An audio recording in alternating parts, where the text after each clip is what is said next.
Good evening. Good evening. Can you hear me, ma? Yes, I can. Okay. Good evening. And good evening to our audience too. Good evening to everyone that is going to be watching this. This is Theragist, and we are so glad to have us all here. We are starting our webinar, a fireside chat on postpartum depression. And I know that we are definitely going to gain a thing or two because we have the very, very seasoned Mrs. Chidima here in the meeting with us. So if you are joining us, can you just add to the comment section and just tell us where you're joining us from, and just let's try to get to know one another. We're so welcome. And apologies for starting a little bit late. And also, greetings to those that are going to be watching this after the live, right? We are therapists and we want you to experience an optimum mental health. And today we are focusing on postpartum depression for mothers, of course. So before I go ahead to bring in our guests, right, get ready to be blown away by the way. Let me read a little bit of our guest's profile. So stay tuned, and our guest is going to be coming in. All right, so Mrs. Chidima Ekene Okoli is a certified therapist with passion, with great passion and interest in families, youth. Oh, I can see the comment section already. Thank you so much. I can see our comments. All right. Mrs. Chidima Ekene Okoli is a certified therapist with great passion and interest in families, youth, and the corporate sector. As a counselor, she's interested and intentional about helping youth chart the right and relevant career path and ensure that they succeed. She has also helped people struggling with unhealthy addiction break loose from their addiction and takes them through the process of healing until they obtain a stable mental wellness and societal stability. She's also the convener of the Deborah Company and the Women Helping Women Initiative. This organization set up for women in all walks of life to enable them harness and go live their purposes in life through mentorship, training, and workshop. She believes so much in humanity and has a strong conviction that everyone is made for more. She's married to engineer Ekene Dilichuku Okoli, and their union is blessed with 4 lovely children. So, without further ado, let us bring Mrs. Chidima Ekene Okoli into this session. You have the floor, ma. Thank you very much. Wow. Thank you, Annie. Good evening, everyone. Um, we'll be talking on understanding postpartum depression. Well, I will start with a little story. Back then in Abuja, in my neighborhood, I had a neighbor. That was about 7 years ago, or thereabouts. She gave birth to a set of twins, and we were all happy. Everybody just okay. And because I had had twins before her, she came in, asked questions and stuff. And well, I noticed shortly before her dedication, she started becoming withdrawn. And, she was no longer that smiley. So many things happened, and I couldn't just fathom. And then, strangely, the gifts we gave her for the babies after the the dedication or something, she returned them back to me. And I was like, what is happening? You know, fast forward today, I think I now have a better understanding of what happened to my neighbor, because somehow I have been able to have a share of what she went through then. Actually, she was suffering from postpartum depression. So this evening, into 3 places: understanding, postpartum, and then depression. I have understanding as having an insight or good judgment. Postpartum is time after having a baby. And then depression can be seen as mood disorder that causes a persistent feeling of sadness and loss of interest. So understanding PPD is actually having an insight or good judgment about mood disorder that causes persistent feeling of sadness and loss of interest in a woman after having a baby. I want you to understand and note these important things I'm going to say after now. It is a medical condition. It is not baby blues. After a woman gives birth to a child, especially their first, there is this feelings around them that happens for like maybe 5 to 10 days or thereabout. And after that, the woman gets back herself, the feeling of joy. And at times, you just come to see the woman, she bursts into tears, and all those things are baby blues. And I want to explain to us that every one of us listening to me experiences a form of depression at one time or the other. And because it's an emotion, you can actually work on it. And if not worked on, can be deepened, especially when you don't have a lack of expression or interaction. I also want to let you know that it is not a disconnect between mother and child. You still love your baby, but there is this awkward feeling about you, and that you can't really place your hand in. Once this mood persists after 10 days, we give 10 days medically for baby blues. Once it's after 10 days, it's entering into 2 weeks, it's entering into 3 weeks, 8 weeks, you need to seek medical help.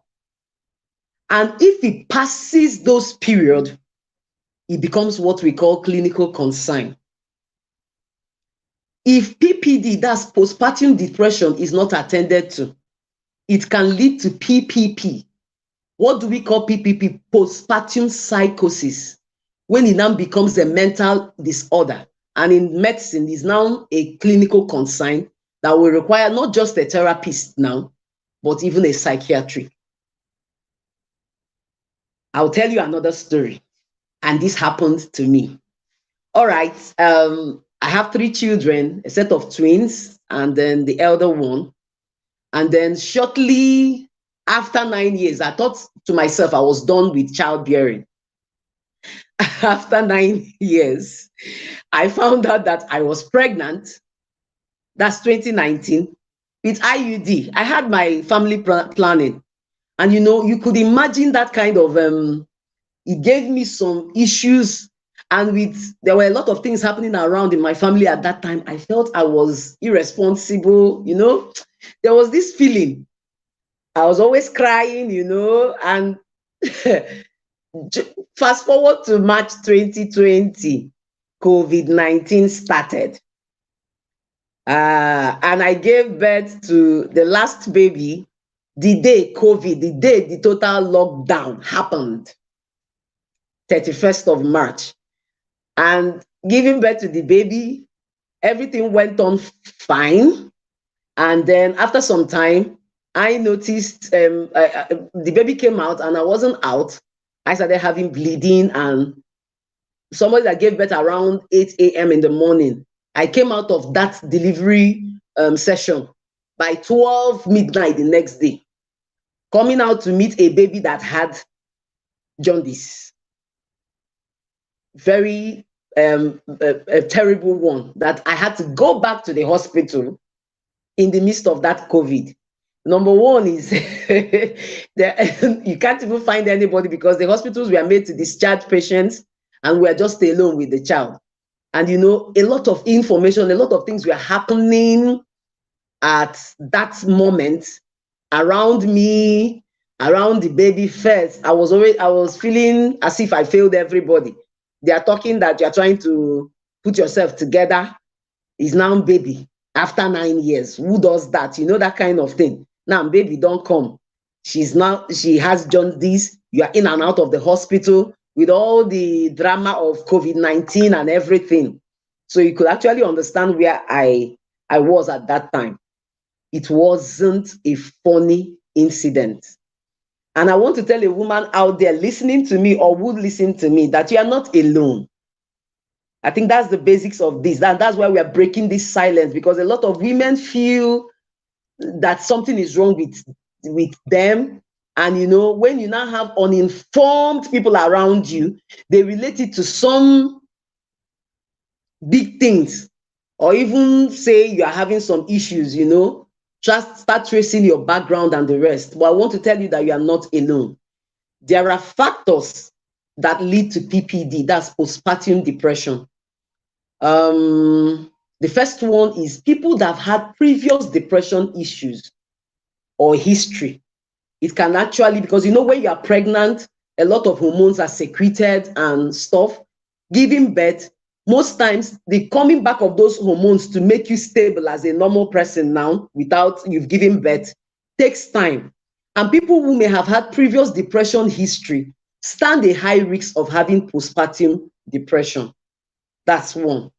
And then traumatic experience during childbirth and pregnancy complication. I think mine is around this area because of that, bleeding after childbirth, having to take care of a child in COVID with jaundice.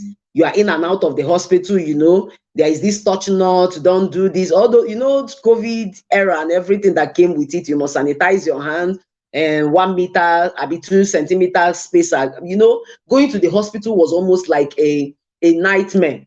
Then we also have ambivalence about pregnancy.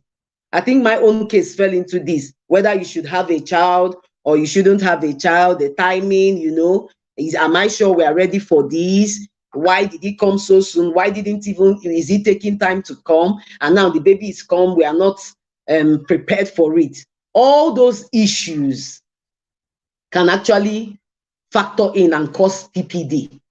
Then we have single parenting and teenage marriage. We always also talk as therapists, encouraging people to know that marriage is for full-grown, maturing adults.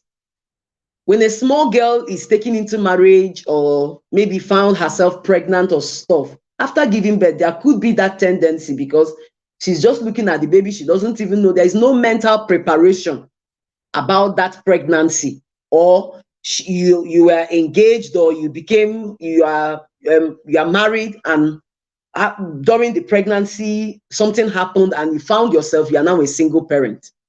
Those issues, those factors can actually affect or lead to PPD. And then marital and relationship conflicts. You're not having supportive spouse, you're not having an understanding one that could empathize and understand or put things in your place, or everything concerning that baby isn't just right. There is no preparation on ground, financial challenge. Do you understand? Recent stressful life events like child care, lack of social support.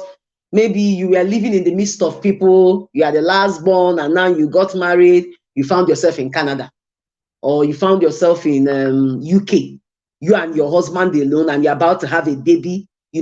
Those mental and changes in adulthood can actually lead to this. Having a child with special need really can also lead to PPD. Maybe the child is autistic, or there is a Down syndrome or something. The woman having this baby and realizing that something is really, really not right with this baby can lead to PPD. There is also changes in adulthood. Changes. You used to be a single person. When you wake up, you just do prepare a meal for two, Now you are two, expecting a second person. There are a lot of changes. Things you would have wanted to do for yourself, you can't do, and and all that. We can relate, and those are factors that lead to PPD. Symptoms. Before I continue, I go on to the symptoms. I want to continue my gist about myself. So after giving birth to the baby and everything, came out with jaundice. I think one day, I don't know whether it was the nurse, they were not even talking to me. We were in the childcare area because of the jaundice. The baby was under UV light and everything. And then now, I think they were whispering among themselves that one person has died of COVID. They came to evacuate the house. I don't know how I heard that gist. I just called. I said, I am leaving this hospital today. Whether you like it or yes, I am going today. And I found myself out of the hospital. Now at home, because of COVID, my mom can't come. Nobody can come. I'm just left with my three little children, a sister, and some other person, with all the rules of even people that may even want to come around cannot feel comfortable because They are like, I don't know if this thing will, if they will allow me to see the baby and everything, you know that kind of issue. And it just continued. So we left home happily, and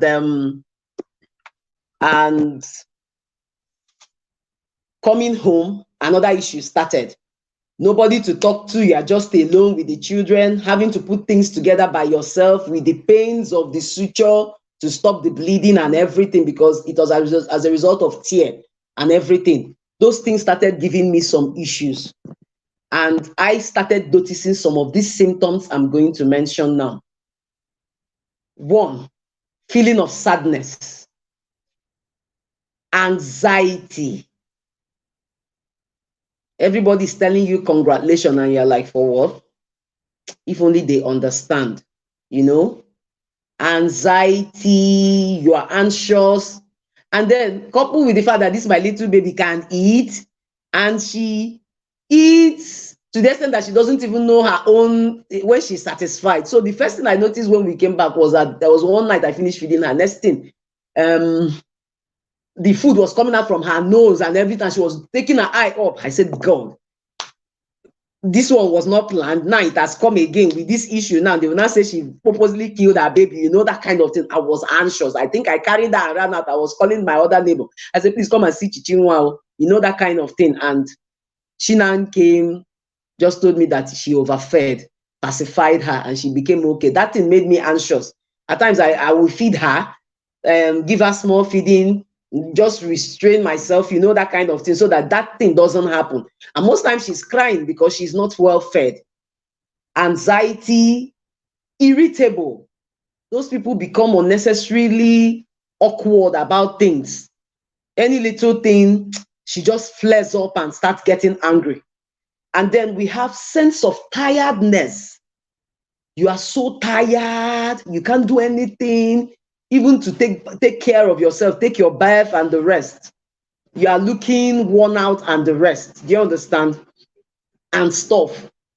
Then you now see loss of interest. The person is not, the person, instead of that excitement, when they give birth to a child and you go to visit the mother, there is this sense of excitement. Hey, baby has come, they will start asking you, this baby looks like, and you're asking somebody, the person is looking one way, gaze, acting as if you're not even talking to the person. There is this loss of interest. And then maybe when you now persist further, you just see an outburst of crying. Ooh, what is wrong? She will not tell you anything. She's crying and crying seriously as if something has happened. What is the problem? The person can't tell you anything. You also see insomnia. They don't eat, they don't sleep well. Or when maybe even baby is sleeping and you're like, go and catch some sleep and get enough strength, especially for babies that wake up in the night and the rest. She doesn't sleep. You see the person tossing up and down. As she's moving and moving up and down, the baby eventually wakes up and she's meant to carry the baby again, and she'll start feeling bad at the same time. Even reaches to appetite, changing in feeding disorder. There is feeding disorder. Is either that the mother is not taking food enough and it starts affecting the flow of breast milk, or she's eating too much now. Every 10 minutes, every one hour, she's hungry. And, at times at the extreme, there could be suicidal thoughts. Oh, is it not better I just end it and just leave? And I think they will be better without me. When those thoughts start happening, my dear, know that these are symptoms or signs that you, the woman here now, is undergoing or going through postpartum depression. So it continued for me. So one day, what did I do? I woke up. Baby was still sleeping. We had baited her. I told my sister I'm coming. And I left. I left the house. I didn't tell anybody where I was going to. I left the house and walked a long distance. I think it should be about 1 kilometer. As I was just walking, I was like, what is this? As I was walking, I was like, Chidima, what is this? Why you're too much, you're more than this. Why should you allow this kind of thing to be happening to you? Is down with all the trainings and everything I'm undergoing, that I understood that what I did that day was what is called nature therapy. So as I was moving around, I still saw in midst of COVID that people were still frying their akara. People were still doing some small transaction around me. And people are buying, shops were open. There is life, people are greeting. Music is playing, and So as I was moving, as I walked and started coming back, there is this feeling of I'm back, there is this remembrance of everything that used to happen. And now I also want to, when I was talking and mentioning that depression could happen to anyone, lack of expression, I want to narrow down on something. When you have something doing or something that you're looking forward to, maybe you're a working class lady or you're a business person, if you are working, let's say you're a career person, you work in a bank, if you are having your maternity leave, you know that after 4 months or maybe max 6 months, you're going back to work. So during the period of childbirth, you are not just only thinking about the baby, you're already having a plan B already. Will I need the help? Will I need a nanny? Will I, So having those things at hand, or business, or maybe course or books or something that you are doing, can actually help you snap back immediately from that depression, because you are finding something that you are expressing yourself on, and you are not just thinking about the baby. You have other things that you are going to be working on. So it helps. Most times, people that don't really have much to do after that baby usually slip into this. So while moving around, I just saw that life is happening and everybody is happy, and then I think when I came home that day, I put in music and laughed and danced and enjoyed myself. And from that day, I must tell you the truth, because we're all here. I started flaunting the COVID rules. I had to deliberately ask some of my friends, some of my sisters living around, to start coming to my house. They come in because nobody was going anywhere then. They come in the morning, we watch film, we gist, and their houses were very close to mine. So at times, 10 p.m., 11 p.m., they are walking home. At times, I will even see them off. Coming back, I will now come and prepare myself for the night watch if the baby wakes up. And the next morning, the same thing is repeated. And, with time, I think I'm going to stop here if there is anything before we go into the way out. Thank you very much. Okay. Thank you so much, Ma. I mean, I am writing things down, and this has been an enlightening session so far. Honestly, guys, I believe that if we have any questions, let's drop them in the comment section. I already have some questions here with me, and I even have some questions in the comment section. Maybe, I don't know, do you think you should just conclude, Ma, and then we take the questions and answer them so that people will even have more time to drop questions? I already have some with me right now. So do you want me to take those ones now, or you should finish up and then we take everything together? Okay, let me finish up. Okay, perfect. All right, Yes. Ma. So, my dear, there is a way out. You are not alone. The first thing first is this. Once you start noticing that these symptoms persist, you need to seek a medical help. And depending on the severity, you may not be like me that snapped out on my own. You may need to seek a medical doctor or help from your gynecologist or stuff. They will give you some medications. We call them antidepressants. But I'm not going to dive in there because I'm not a medical personnel, but I know that the rule is that those antidepressants must be baby friendly because you're a breastfeeding mother, so that as you're taking it, your baby is not affected. Secondly, talk to someone. Talk to someone. And I also want to say that that's what Terragist is all about. You are not alone. You can actually reach out to someone, and you you get help. And most times, what the therapists will do is what we call cognitive behavioral therapy or interpersonal therapy. Depending on the severity too, you can meet with the person once in a week or once in 2 weeks, through talks, through some interpersonal, there are a lot of things we do there. The person snaps back to reality and is fine. Then support from spouses and families. My dear, there is nothing wrong that from you asking for help. Oh, can somebody come and help me wash baby's clothes today? Can somebody come around? Can somebody help me cook? There is nothing wrong asking for help. And if you're a man here and you are married or about to marry, this is the best time to give your spouse that support. If you are even noticing these things before she becomes aware and accepts that she needs help, you can actually start by talking to her, making her know that you are real and you are there to help. Empathy. Give the support. Even if it's very difficult for you, maybe if the child is awake, you stay awake with the person, come up with jokes, come up with things to make the person know. Even family members, you can rally around. I know we all have busy schedule, but even if it's one night staying with the person and then going back, and the person is sure that every Wednesday Auntie BC comes around.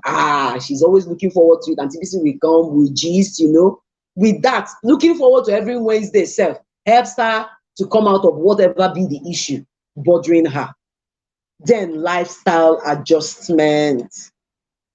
You need to start thinking too, knowing that the baby is no more inside of you. The baby is out now. That is another life that you're going to look after, nurture, I even encourage, if you live in a big room, make some pictures, Pictures do a lot. Maybe snapping when, put some things that will enlighten you, flowers, things around you, start adjusting, giving yourself self-talk. Then we have co-regulation, nature therapy, walking medication. This was what worked perfectly for me. If you are living outside the country, I don't know about Nigeria now with all this, you can walk around, go to a spring, a river, admire nature, look around. They bring back life. There's always this song that we sing that the firmament tells us of everything about God and his goodness. As you look around, you smile, you see the water rushing, you can even take some and, move around, be happy. Once you just see this nature, it reminds you that you are not alone. It reminds you that everything will be fine. And you get that sense of acknowledgement that this will also pass. I will grow past this. Do you understand? And then this walking medication. Walking is WALK. As you move around, maybe take an exercise, a walking exercise. As you walk, you can even put on an AirPod, listening to music, along the walkway in your environment. As you do that often, you begin to be rejuvenated. You begin to, even talking to yourself, oh, Chidima, you are good. Chidima, you are kind. Chidima, you are more than this. Chidima, you take care of this baby. There is nothing. In fact, if they bring even 6 children, you can do it. All those pep talks as you are walking, doing those medication, you will become okay. Then give yourself time. Accept yourself. That's why I said you are not alone. It's not some village people attacking you. It's just a reality. And by the time these hormones readjust, you become fine. Within those periods, give yourself time, accept yourself. Even when you just see those outbursts and things, you just tell yourself, don't worry, I'll be fine. Everything will be okay. Listen, I will encourage that if you are buoyant enough, put music. Once, even late into the night, lively music of hope, and play around that. With time, you'll be fine. But if it persists, that's giving yourself time and acceptance. As you're watching yourself and you are noticing that you are not really getting any better, you may also reach out to the medical personnel now. And if there is need for if it becomes a clinical concern, you can get help. immediately so that you don't slip into PPP, postpartum psychosis. Now it's now a mental case, but it's not going to be your portion. I think I'm going to stop here for now. Thank you. All right. Thank you very much, Ma. Thank you so much. Thank you so much. Yes, I can see comments about how enlightening this session is already. Very quickly, let us jump into the questions because of our viewing audience. And I'm going to start with one that somebody asked at the beginning of this session. You know, while you were talking, Ma, you let us understand that this subject is actually all inclusive. Because normally when you hear about postpartum depression, you think that, okay, maybe it's just for women or for mothers. But now I know that even I, as an aunt, even I, somebody as an uncle, we all have a part to play in helping as regards postpartum depression, right? You know, visiting the visiting mother. As a father, you can actually throw in your support, but even getting help for your wife, everybody has a part to play in solving this. And that brings me to my first question that somebody asked here. The person said that, please, does it affect only ladies? Does postpartum depression affect only ladies? I would love you to answer that question, Ma. Thank you very much. Okay, the answer is yes, because it's actually the woman that carries the pregnancy. But no, because PPD has ripple effect. And if not well managed, you could share that depression to people around you. If your spouse or people around you are not well informed of what is happening around you, they could also start going through mental stress. And maybe the husband may start feeling, oh, is he really bad to marry now? Is he, hey, so I'm putting this woman through this. It's not fair. You too, you're a bad man, you know. You know that kind of thing. He too, you will now sink into depression. Hey, God forbid. Two people in the house, we will now help each other. Do you understand? It's mostly for women because you are the one that carried the baby and gave birth. You are the one that experienced the change in hormones. But if not washed, you can give people a small token of it, and everybody slips into their own depression too. Oh, thank you so much. So I hope that answers your questions. Whoever asked, it affects ladies, but you can actually share and impact every other person around you with it. Okay, let's move to the next question. The question here says that having experienced pregnancy on different occasions, that's to you, Ma. Did you receive at any point educative sessions during antenatal on postpartum depression that could have helped you navigate that phase? Okay, personally, yes and no. During antenatal, I think it was when I was pregnant for the twins that I got those education because of the type of hospital I used then. Do you understand? And then somehow I have a medical background. My mom is a nurse.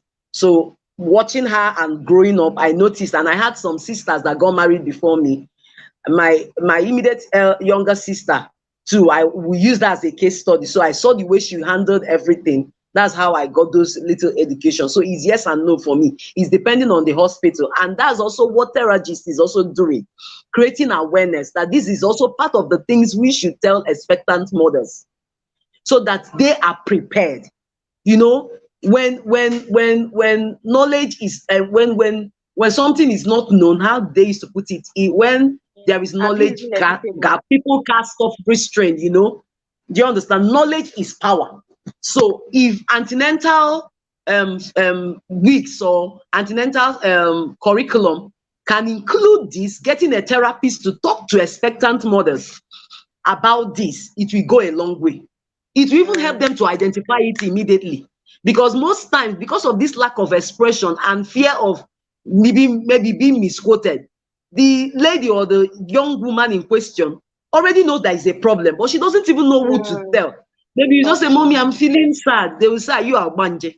That's the first thing that they will start analyzing. They will start from there. And once you ask somebody a question, people are different. We have different personalities. The person will just shrink. I don't want to be tagged somebody with 7 demons. Please let me just stay on my own, and the person is dying.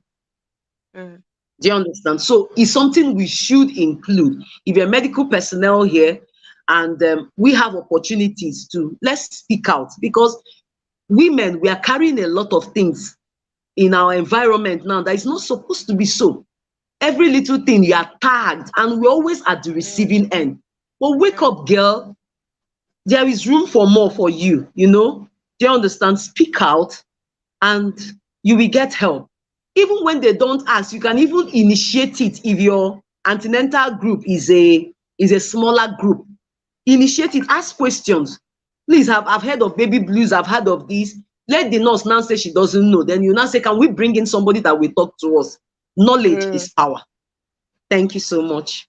Thank you so much for that answer. We still have some questions and then we'll round up very quickly. And I just want to like come in here to say that this is what's also what Theragist is for, like Mrs. Chidima said. In fact, Mrs. Chidima is one of our therapists here in Theragist, right? So you can be sure that if you are meeting somebody like this during a therapy session, like I don't want to understand what is happening, right? You will be able to walk through it together. Like we always say in Theragist, you are not alone. So if you feel like you need to talk to somebody, especially on as regards this topic or any topic as regards mental health, you can just send us a message on Instagram. We are called Theragist on Instagram. Just check us out and just send a DM. Somebody will definitely respond to you as soon as possible. Okay, so let's move on. We have quite a number of questions, and I'm trying to move very fast. So the next question here says that are there situations where PPD affects the newborn baby?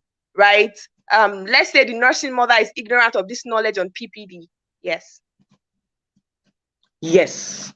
The first sign is that the baby, because of this mood, you know, our mood affects everything as a woman. Do you understand? It could stop breast milk from flowing or flowing frequently. So your baby is not feeding well. So the baby will be crying. As you are crying, baby is also crying. Do you understand? And when baby is not fed well, baby will not sleep well. Baby is exposed. Even those babies too, there is an intuition God has put there. I don't know how he does it. We know that something is actually wrong with mommy. Haven't you noticed that when you are breastfeeding, the baby is looking at you? If you are not happy, they know. Do you understand? So it can even affect the baby. It can even affect the baby's upbringing. Let me say, for example, like Chichinwa now, if it wasn't properly managed, the baby from one set will start feeling that she was never wanted. And almost she will start planning her life immediately. So we need to be careful. One, it could lead to unhealthy baby, and you'll be in and out of the hospital not knowing what is wrong. You'll be complaining, my breast milk is not flowing, and this baby is always cranky, is always crying, doesn't allow anybody to carry them. Those things are reflecting, so it can affect the newborn baby. Thank you so And much. I if hope that not even checked, you start becoming, you start showing resentment to that baby when not taken care of. You start seeing the baby as the genesis of your problem. Thank you so much. I hope that answered your question. Please just know that this kind of session is not something you just like listen to once. You can come back to watch this replay over and over again because they are very like powerful gems in this session. And please don't forget to subscribe to our channel. If you are new here, subscribe because we'll always put out very educative content like this on Theragist. So subscribe if you're not subscribed. Subscribe now. I'm looking at you. All right, let's move to the next question. It says, does PPD also include the mother trying to kill her children? Is that also PPD?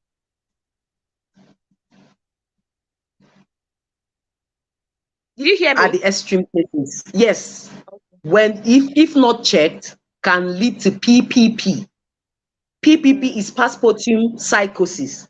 There is once it reaches that level, is already a mental disorder. The person can harm him, herself, or even the baby. Like I said before, if it's not well checked, you start having a resentment towards that baby. And the next thing is, let me just kill her. Let me just even end it. As I kill her, I'll kill myself. Everybody goes. You know, that kind of thing. You're already reaching that extreme. And that's why we're having this conversation today, to know when to help yourself so that you don't become a mental case. And is now a clinical concern. A psychiatrist must come in and stabilize you first before a therapist will come in to now walk you through to normalcy. And you know, life, if a knot, just like if you break something, fixing it back, it may be fixed, but you know, at times when you look at it very well, you know that something is already missing. And I don't want any woman to get to that level. Thank you. Thank you so much. Okay, final question, so we can wrap this up. It says, from your experience, do you think siblings, that is sisters, experience PPD the same way? personality differs. Mm. Personality differs. And the same sisters, but you don't have the same makeup. And things that affect us are nature and nurture. So Mm. you may be twins brought up in an environment, but because this person is no longer in the east, she's now in the west, or she has left the country, exposure differs. So the way this person is handling something might be different, even though you are blood related. So it may differ. And then personality, your temperament. Somebody that is easily outgoing is likely to snap back to reality and become fine than a melancholic person or a flag. Mm. Do you understand? Mm. So personality differs, even though you are from the same parents. Okay, thank you for that. Okay, so someone just shared an experience here, and I want to just read it and get your opinion on that experience. It's not really a question, but an experience. It says, a man, after watching his wife go through labor and give birth, he decided never to touch his wife again. Reason being that he doesn't want her to go through labor or child delivery again. What can we say to such a man? It's normal. It's normal for that person. But when it becomes persistent, that's also what we do at Theragist. You may now need to see a family therapist that can Mm. guide you through. It's normal. That's actually an empathy that is stretched. Do you understand? It's Mm. normal. But when it becomes persistent, that means the guy is actually fighting a fear. Is actually what we group under general anxiety disorder. You may now need a family Mm. therapist to guide you through and reinforce the union. Okay. I hope that you got value from that. Thank you so much, everyone, for joining. Thank you so much for your questions. Thank you. We hope you got a tin of from this webinar today. And like I said, this is Theragist, where we are very passionate about helping you experience optimum mental health. We take you from where you are to where you can be, right? Which is mental wellness. And we all here, you are not alone. There is no shame here. There is no condemnation here. And in fact, you can decide to be anonymous with us, and we will still walk you through the path of recovery, right? So just as I said earlier, let us subscribe to our channel.